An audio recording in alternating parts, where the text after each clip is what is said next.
Welcome to People in Profit. I'm Kate Moody. Coming up, a changing of the guard in the United Kingdom. As the country mourns the death of Queen Elizabeth, we'll be delving into the finances of the monarchy and what could change. A new head of government has also been installed, and top of her agenda is the UK's energy crisis. How is Liz Truss planning to shake up the source of British power? And will the cost of living crisis force restaurants and pubs to close? Our reporters have been meeting some of the British business leaders worried about their future. The death of Queen Elizabeth II on September the 8th has put the British royal family back in the global spotlight. Amid the mourning are questions about the monarchy's future and fortunes. With assets from castles and sporting grounds to jewels and art, the royal family is estimated to have some $30 billion in personal wealth. A separate sovereign grant, around $100 million per year, is used to cover official royal duties, like travel. Well, let's speak now to Dr. Laura Clancy, lecturer at Lancaster University and author of Running the Family Firm, How the Monarchy Manages Its Image and Our Money. Thank you for joining us today. Concretely, one of the things that people always want to get to the bottom of is the question, does the monarchy cost more to British taxpayers than it brings in? I mean, I think there's kind of varying figures about what they cost, and there's kind of competing areas of this. So I think the main thing that they cost is the sovereign grant. So that's their official funding, which comes from the Crown estate, and then that goes to the government, and the government pays them. What people like Republic have said is that actually that's not all of the money that they have. So, for instance, things like security are funded by a different government department. And then, of course, you've got private funding. So that's things like what they actually own as individuals. And you've got things like the Duchy of Cornwall as well, which pay for, well, it was Prince Charles, now it's Prince William. The late Queen, we know, has been described as the CEO of that family firm, the business of the monarchy. What do we know about how involved she was in these financial decisions? Well, we don't really. And I think that's interesting, isn't it? Because if we think of it like a business, she is really, she was the top dog, I suppose. So to kind of not know her role in that is quite interesting when it's an institution of state, and it perhaps should be more transparent. I mean, we do need to bear in mind that there are hundreds of people that work in the palaces, including finance people, including private secretaries and all of those. And these are people that have often come from industry, so that have often worked for big corporations globally. And so, of course, they're kind of trained and have skills in all of these things as well. So, and they might be leading some of the more technical aspects of that to ensure that it runs like any other kind of corporation or business, really. And we know that the now King Charles did play a very active role in developing his own estate while he was the Prince of Wales. That's the Duchy of Cornwall and that brand, Duchy Organics. Yeah. So I think, the Duchy of Cornwall has been passed down for heirs of the throne, the direct heir. And that's been since the 1300s. And that's been passed down. What Charles has done differently is kind of make it more profitable in lots of ways. So hiring managers, for example, again, that are skilled in these things, and creating various arms of property, and things like Duchy Originals, which is a food brand that's sold through Waitrose. So you can see kind of making those connections and almost entrepreneurial decisions as well to kind of make that more profitable and more able to stand on its own, I suppose, in an age of kind of, late capitalism where those kind of decisions are really important. The Queen and the royal family were cited in the Paradise Papers as having millions of pounds in offshore accounts. We know that the Crown doesn't pay much tax on its massive fortune. We're seeing now a global push to impose a minimum corporate tax rate on tech giants. Do you feel that the monarchy is given a free pass in that discussion? I think they're given a free pass on lots of these kind of conversations. So in 1992, they agreed to pay voluntary income tax. So that was after there was a lot of kind of public outcry, after there was a fire at Windsor Castle, and public money was being used to fix it, essentially. And in response to the criticism, they said, well, we're going to start paying voluntary income tax. But the amount that is taxable from, so what they got, right, that is then taxed, we don't know about that. So essentially kind of this idea, it was put in as an idea of transparency. But of course, that doesn't pan out if you don't know exactly how much percentage that is. So I think, they're often ignored in that. And even in the Paradise Papers, that was front page news, but everyone forgot about it really quickly, that they were involved in that, just like Apple, just like Amazon. So this is kind of why in my book, I argue that actually it's perhaps more useful to think of them like a corporation, like Apple and like Amazon, who use these kind of loopholes in order not to pay tax. The royal family has, of course, seen its fair share of controversy in recent years, notably surrounding Prince Harry and Meghan Markle, and more serious allegations that have targeted Prince Andrew. What does that do to the image, the brand of the crown? I mean, I think the Prince Andrew one has been particularly damaging. I think one thing I think they've done quite well is almost like position him as like a black sheep. So it's like, oh no, we're not like him. He's different from the rest of the world. I think that's been done in the news media quite broadly. But I mean, the things around Harry and Meghan, that Oprah interview was pretty damning in terms of what he said about particular members of the royals. So I think all of those things kind of come together. I feel like that never really hit the Queen in quite the same way. I think she was maybe slightly separate from those conversations. But I think that's perhaps why it'll be interesting now we have Charles as king, a figure who is not as popular traditionally. And then, of course, William, who was also a target of some of those accusations around Harry and Meghan and racism. So it'll be interesting to see now we have those two men at the top, how that might pan out quite differently. I think time will tell on that one.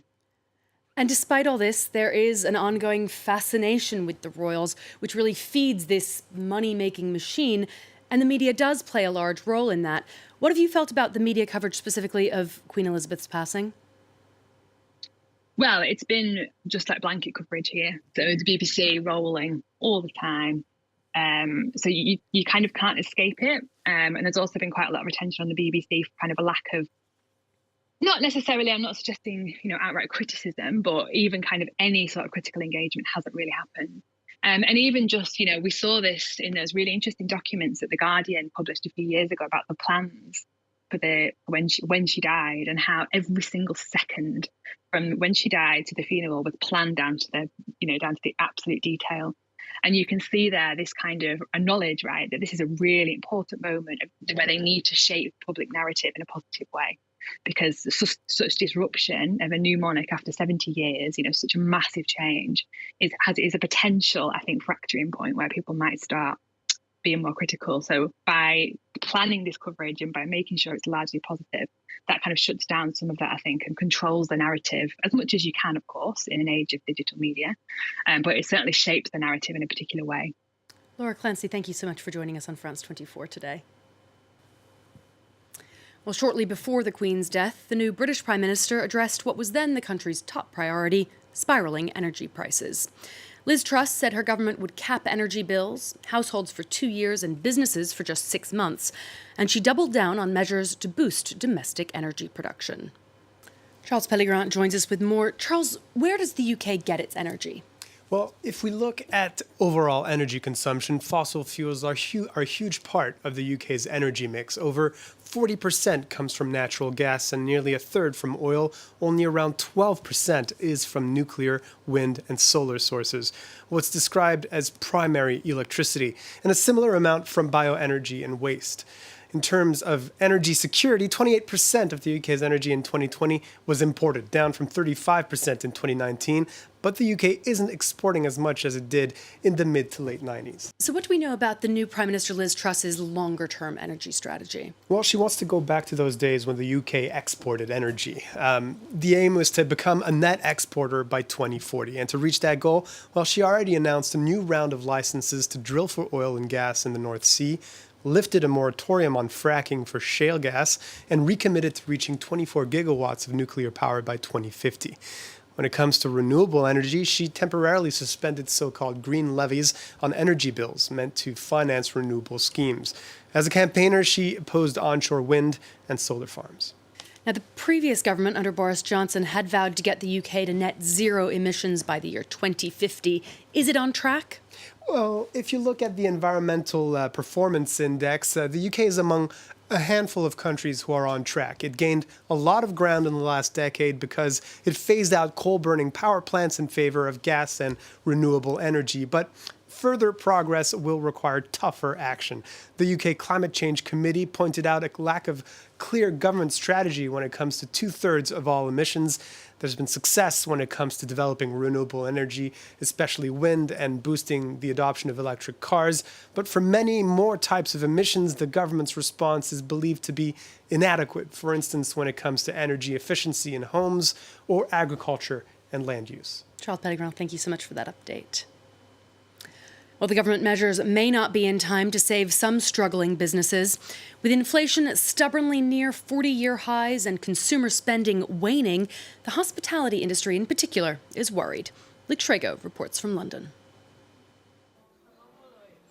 In southwest London, Adrian Mills's Thai-To restaurant sits on prime real estate on Wimbledon's High Street to provide for hungry locals.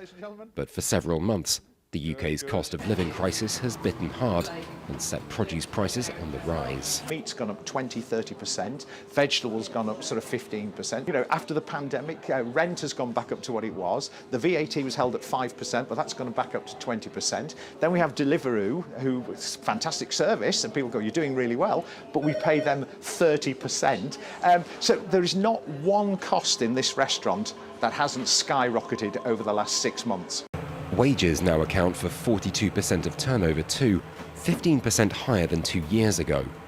Many restaurant staff either left after Brexit or the pandemic, and those left behind are in serious demand. Add to that painfully high power prices, and the energy-hungry business is seeing its margins further squeezed. You have to have electricity, you have to light the restaurant, you have to light the kitchen, you have to have music, you have to have, you know, everything plugged in, the dishwasher, the heated plates. The energy prices are going to be insane in the next few months. Adrian takes us to a neighbouring pub, where the landlady tells us the entire hospitality sector's feeling the pinch as customers seek to top up their I'm good, belts. Darren. How are you? Good, thank you. So the regulars that come in all the time, they're not, instead of coming in every day, they're coming in every other day, and maybe they might have had 2 pints, now they're only having a pint. And making it last longer. And making it last longer. Yeah, prime example was Friday night, it was really busy, but no one was drinking. So all the tables were taken, but nobody was really spending money. The fear now is how long the crisis might last, with one trade association fearing as many British firms might have to close down as during COVID. That's all for now. Don't forget you can find this and our previous shows on the France 24 website or as a podcast wherever you usually listen. You can also get in touch with your comments and questions on social media. Until next time, thanks for watching.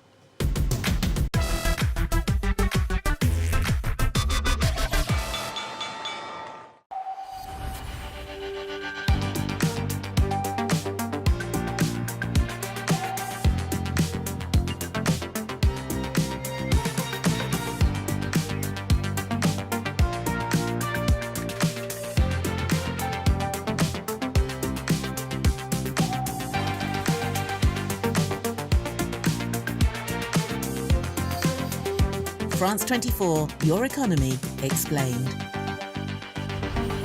Liberté, égalité, actualité.